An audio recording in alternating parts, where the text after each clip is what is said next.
menghafal seluruh Al-Quran. Kemarin sudah kita bahas surah An-Nisa ayat 11-12, itu adalah dua ayat tentang mawaris. Nah, di dalam surat An-Nisa ini ada ayat yang ketiga yang bicara tentang mawaris, yaitu ayat terakhir dari surat An-Nisa, berarti ayat 176. Tetapi karena ayat ini sudah pernah kita bahas pada pertemuan-pertemuan yang lalu, maka ini kita lewati. Kita langsung aja pada surah Al-Maidah. Termasuk ayat-ayat yang bagus untuk kita hafalkan pada surat Al-Maidah adalah surah Al-Maidah ayat 44 sampai 47. Baik, kita baca dulu. A'udzu billahi minasy syaithanir rajim.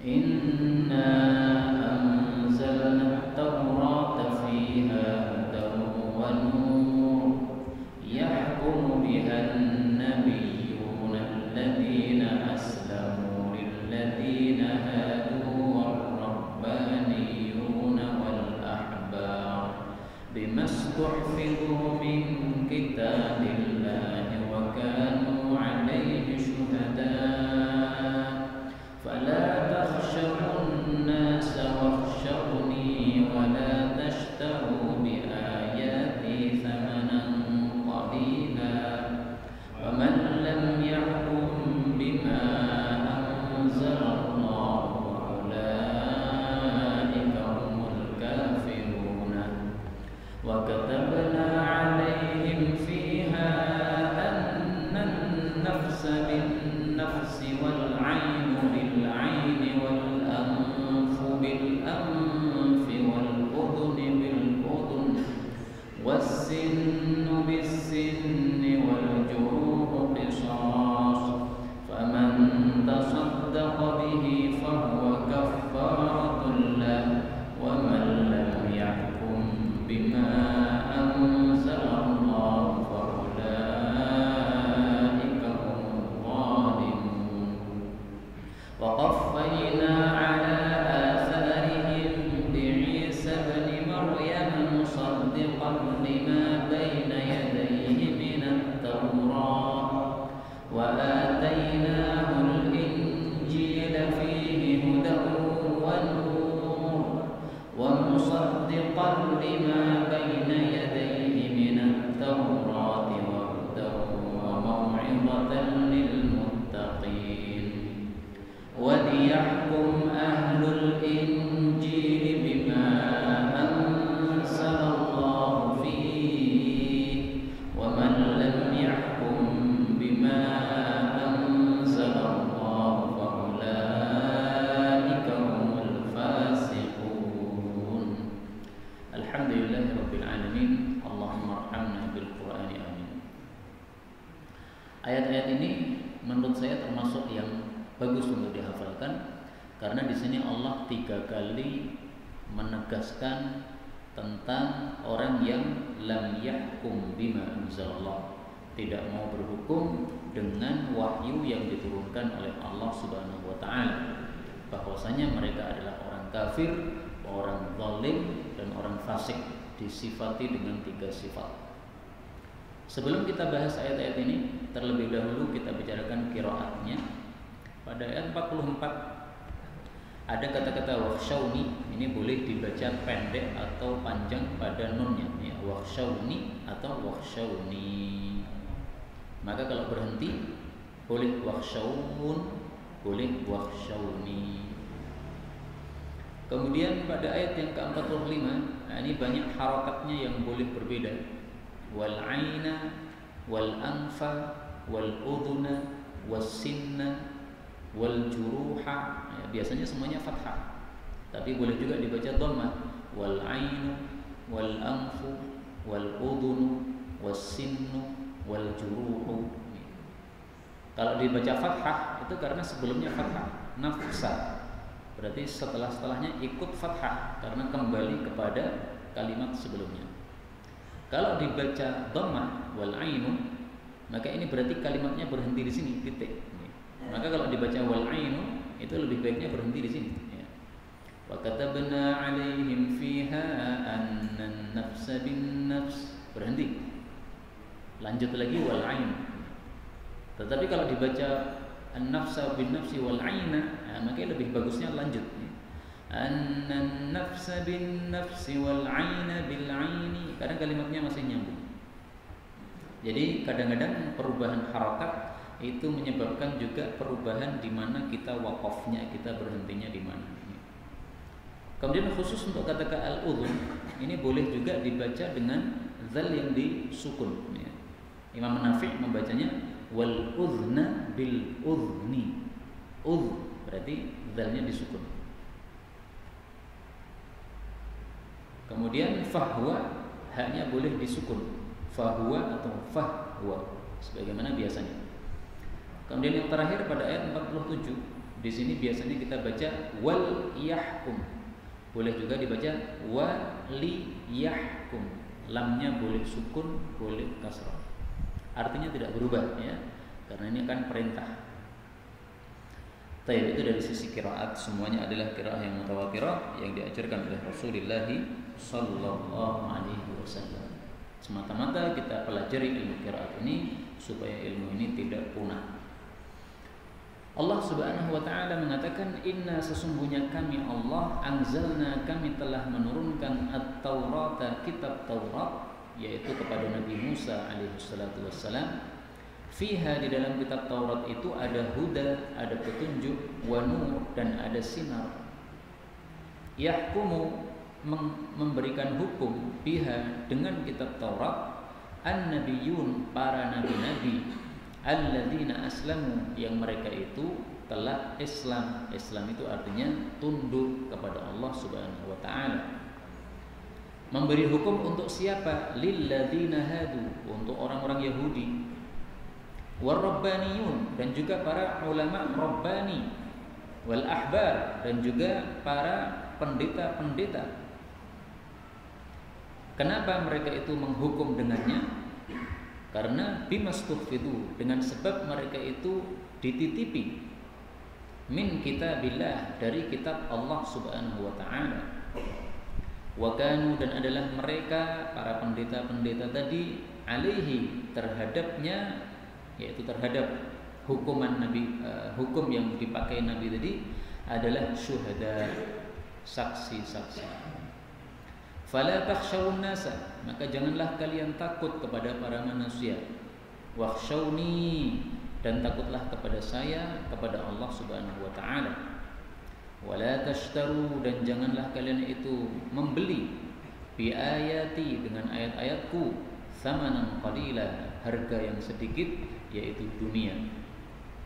Wa man lam yahkum, dan siapapun yang tidak berhukum bima anzalallah, dengan apa yang Allah telah turunkan, yaitu wahyu, faulaika hum, maka mereka itu adalah al-kafirun, orang-orang yang kafir.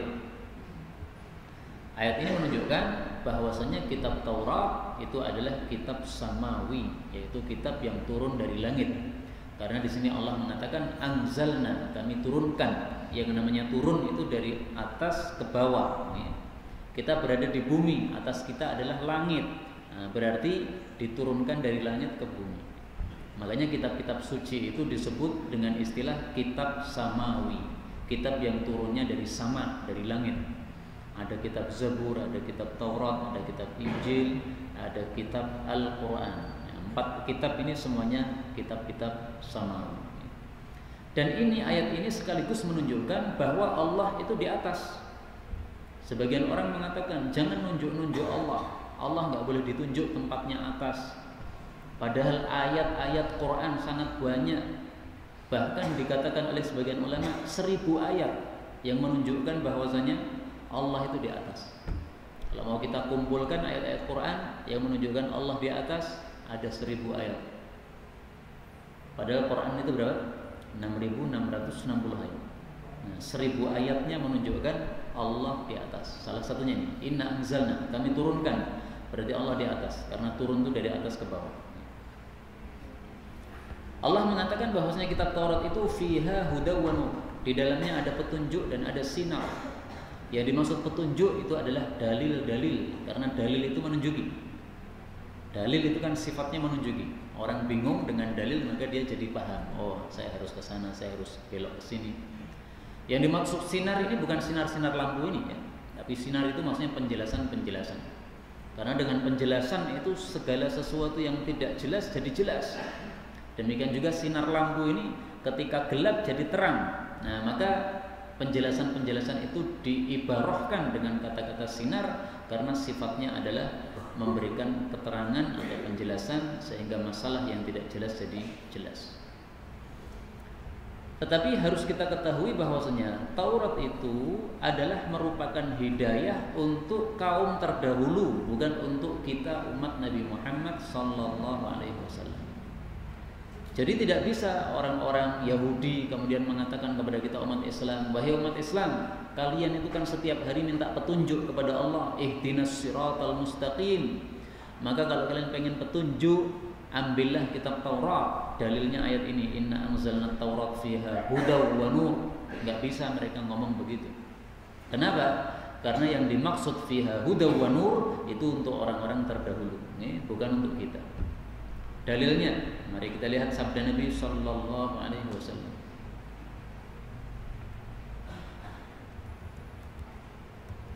Rasul sallallahu alaihi wasallam pernah marah kepada sahabat Umar bin Khattab karena sahabat Umar itu membaca kitab Taurat.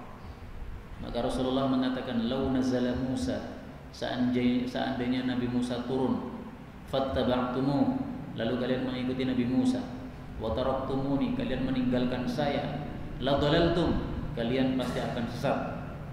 "Ana hadzukum minan nabiyyin", saya adalah bagian kalian dari para nabi, "wa antum hadzi minal umam", dan kalian itu adalah bagian saya dari umat-umat ini. Hadis riwayat Baihaqi dalam Syu'abul Iman, derajatnya hasan. Nah, maka syariat Nabi Muhammad SAW itulah yang kita pakai.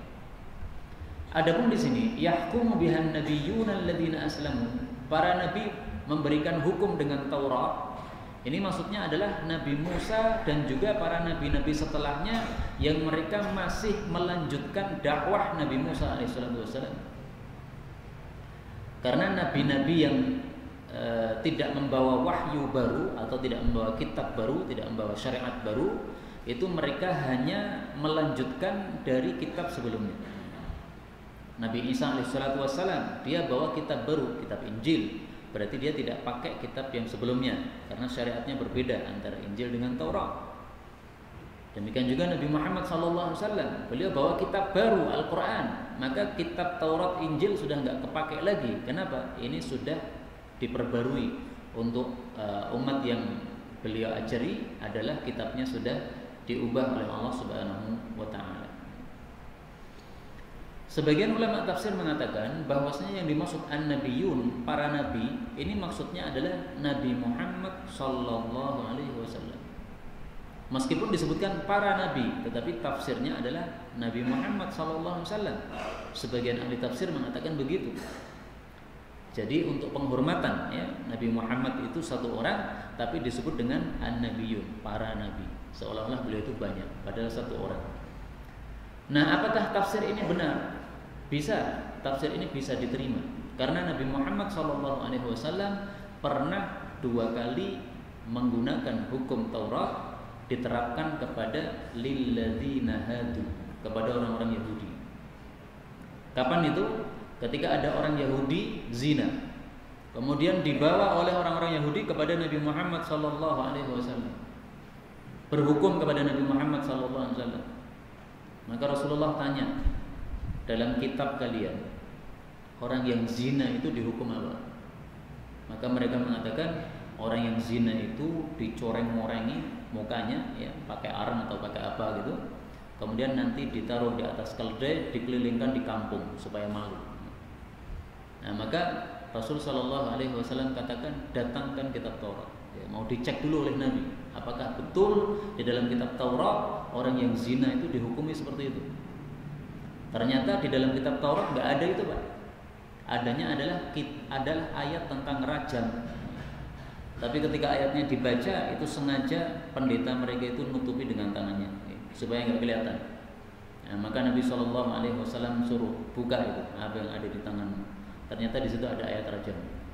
Nah, maka karena dalam kitab Taurat ada ayat rajam, maka akhirnya beliau suruh supaya Yahudi yang zina tadi, laki perempuan ini semuanya Yahudi, dia berzina, disuruh untuk dirajam berdasarkan ayat dalam kitab Taurat tadi. Nah, maka ini pernah dilakukan oleh Nabi SAW, menghukumi terhadap orang Yahudi dengan isi kitab Taurat, tetapi memang kebetulan isinya sama dengan Quran.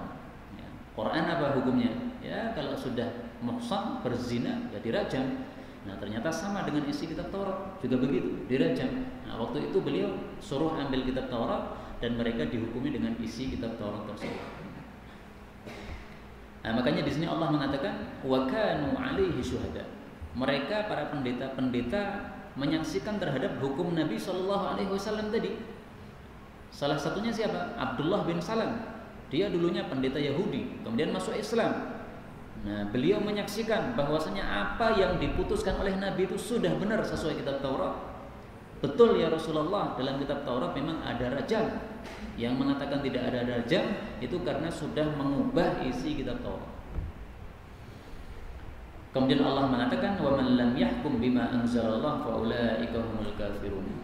Siapa yang tidak berhukum dengan apa yang diturunkan Allah, berarti mereka kafir. Bapak Ibu rahimani wa rahimakumullah, ayat ini menunjukkan wajibnya berhukum dengan ayat-ayat Allah. Karena itu satu negara tidak boleh membuat peraturan baru, undang-undang baru yang tidak sesuai dengan Quran. Misalnya, negara memberikan peraturan, siapa yang maling hukumannya dipenjara, haram, nggak boleh. Maling kalau sudah mencapai nisab, potong tangan. Potong tangan itu adalah hukum dari Allah Subhanahu wa taala. Itu termasuk anzalallah yang diturunkan oleh Allah. Negara tidak boleh membuat undang-undang atau peraturan siapa yang zina maka dipenjara atau suruh membayar.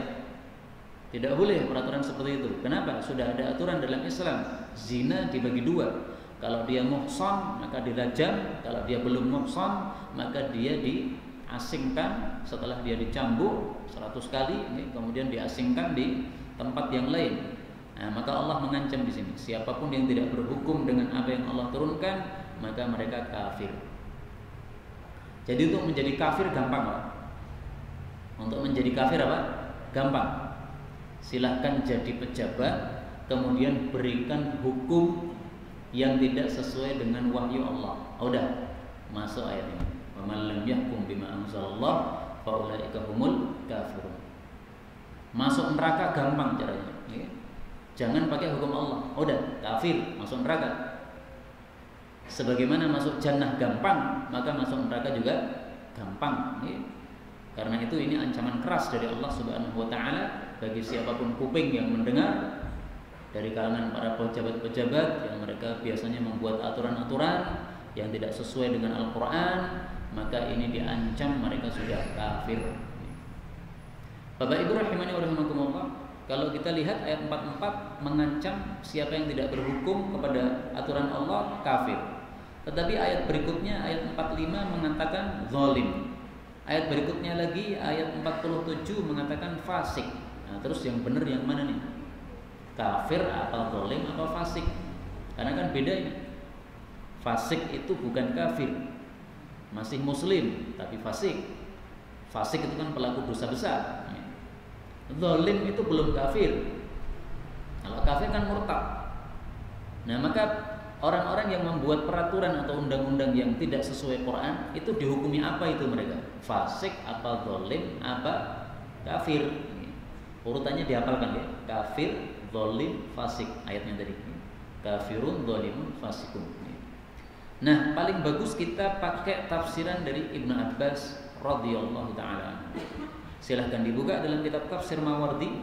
Kemudian kita tulis wa man lam yahkum bima anzalallah fa ulaika humul kafirun zalimun fasikun. Bagaimana tafsiran Ibnu Abbas?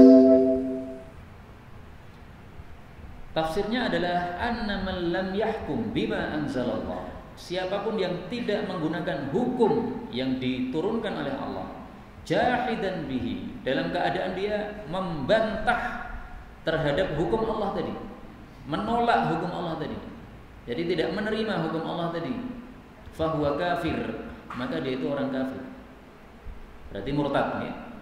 Wa man lam yahkum, tetapi siapa yang tidak berhukum dengan hukum Allah tetapi muqirran bihi, dia masih mengakui hukum Allah sebagai hukum Allah, fahuwa zalimun fasikun, maka dia zalim dan fasik, belum sampai kepada murtad kafir.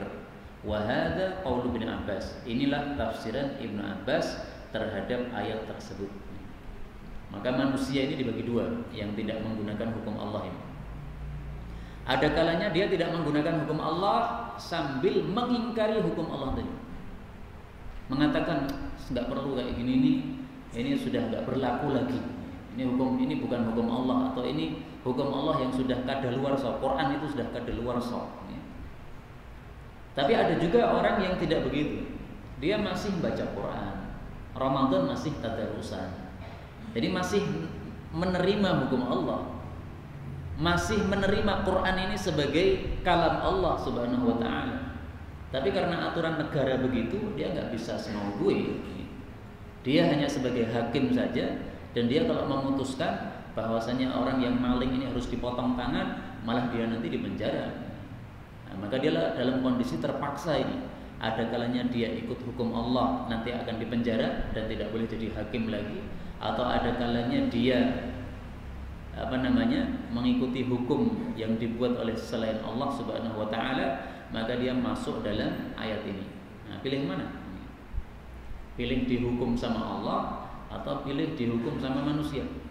Makanya pada ayat tadi sangat bagus ya, Allah mengatakan apa? Fala takhshawun nasa wakhshawni. Jangan takut kepada para manusia, takutlah kepada Allah. Wa man lam yahkum bima anzalallah, siapa yang tidak mau berhukum dengan apa yang Allah turunkan, fa ulaika humul kafirun, mereka adalah orang-orang kafir. Maka ngeri sekali Pak kalau kita itu jadi hakim tetapi tidak berhukum dengan hukum Allah. Kita jadi hakim tetapi memutuskan hukum tidak sesuai wahyu, ngeri sekali. Hakim itu lebih banyak yang masuk neraka daripada masuk surga. Nabi membagi hakim ada 3. 1 masuk neraka, 2 1 masuk surga, 2 masuk neraka. Kenapa? Karena hakim itu supaya masuk surga itu harus memenuhi 2 syarat. Syarat yang pertama, dia mengetahui hukum yang benar. Misalnya orang maling hukumnya apa yang benar, orang zina hukumnya apa yang benar. Dia harus tahu. Kalau nggak tahu, maka berarti tidak memenuhi syarat. Yang kedua, setelah dia tahu, dia harus mengikuti pengetahuannya tadi atau ilmunya tadi. Nah, maka hakim berarti kan ada 3 macam. Ada yang dia tahu bagaimana hukum yang benar, kemudian dia ikuti hukum tadi, masuk jannah. Yang kedua, hakim bodoh, ramudeng hukum Islam, okay? Taunya hukum buatan manusia. Nah, maka dia jelas masuk neraka. Yang ketiga, hakimnya sebenarnya mudeng, jebolan pesantren dulu itu dia, paham dia. Tapi karena setelah dia jadi hakim, akhirnya harus mengikuti aturan negara, akhirnya memutuskan sesuai hukum negara yang dibuat negara, bukan yang dibuat oleh Allah Subhanahu wa ta'ala, yang neraka juga. Mari kita lihat hadisnya, bagaimana Nabi membagi para hakim. Al-qudatu thalathun. Para hakim itu ada 3 macam. Pilih mana? Masuk neraka atau masuk surga? Ithnani finnar, 2 kelompok masuk neraka, wa wahidun fil jannah, 1 kelompok masuk surga.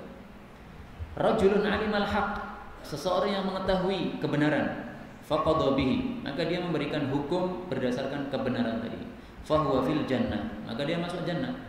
Wa rajulun qadha linnas, dan ada orang lain memberikan hukum untuk manusia ala jahlin, di atas kebodohan, enggak paham syariat, fahuwa finnar, maka dia masuk neraka.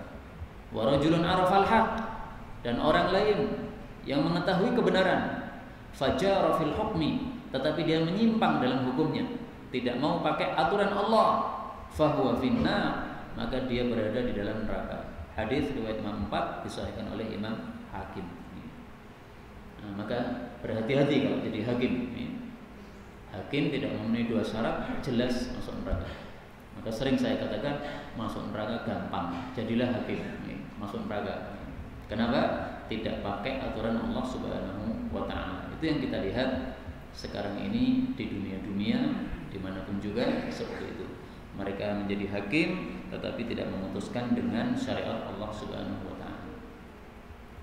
Kemudian Allah mengatakan wa katabna, dan kami tetapkan alaihim kepada mereka orang-orang Yahudi fiha, di dalamnya kitab Taurat, annan nafsa, bahwasanya jiwa bin nafsi dibalas dengan jiwa. Maksudnya kisos. Kalau ada orang bunuh jiwa maka dia dikisos, dan kisos itu hendaklah sesuai dengan cara bagaimana orang tersebut membunuh. Kalau membunuhnya dengan dibakar, kisosnya juga dengan dibakar. Wal ainu bil ain, mata dibalas dengan mata. Al anfu bil anfi, hidung dibalas dengan hidung. Wal udhun bil udhun, telinga dibalas dengan telinga. Was sinnu bis sin, gigi dibalas dengan gigi. Wal juruhu, dan luka-luka itu kisos, ada kisosnya. Jadi kalau ada orang bertengkar kemudian satunya mencongkel mata temannya sampai lepas ini matanya, nah dibalas juga, matanya congkel juga. Kalau tidak mau dicongkel matanya, tidak mau dikisos, boleh menawarkan diat. Kalau si pemilik mata mengatakan boleh kamu bayar diat, nah, maka satu mata ini gantinya adalah 50 ekor unta. Caranya begini, pokoknya anggota tubuh manusia ini kalau dia hanya satu anggota saja, maka itu berarti nilainya 100 unta.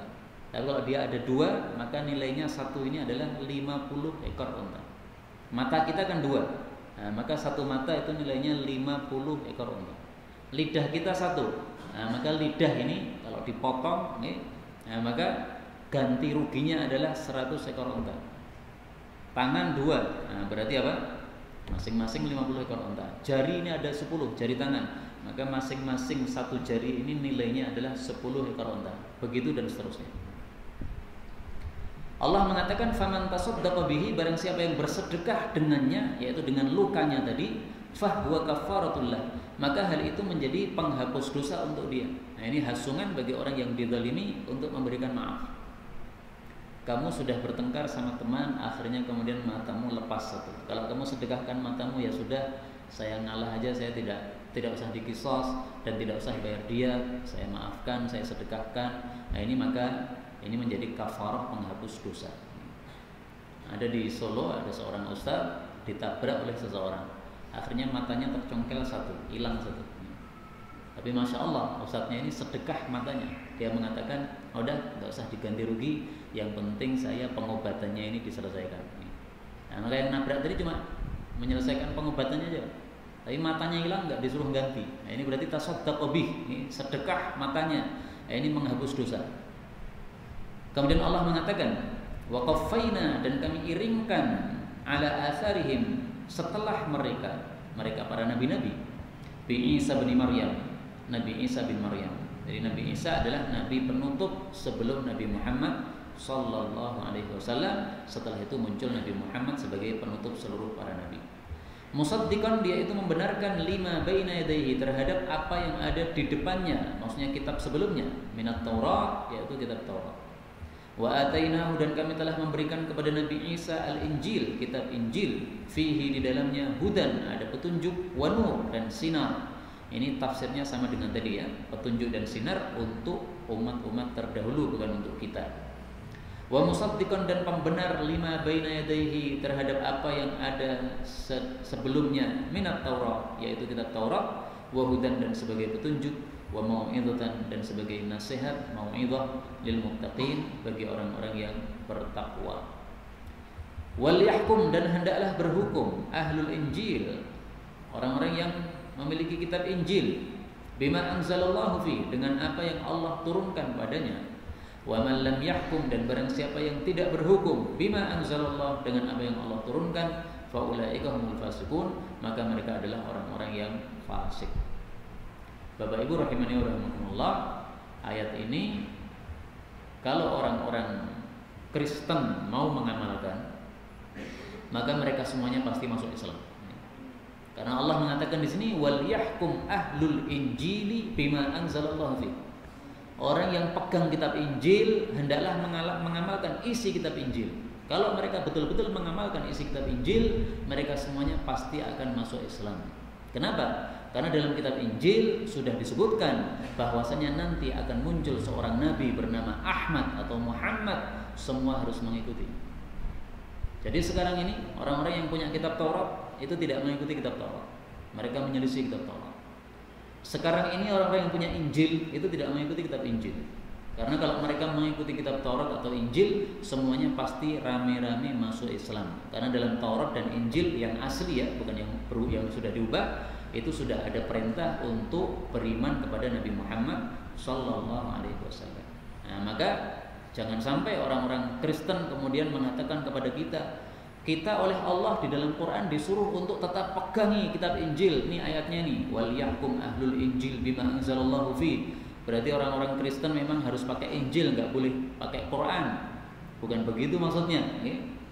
Maksudnya adalah ikuti kitab Injil, dan kalau mengikuti kitab Injil harus masuk Islam, mengikuti Nabi Muhammad sallallahu alaihi wasallam.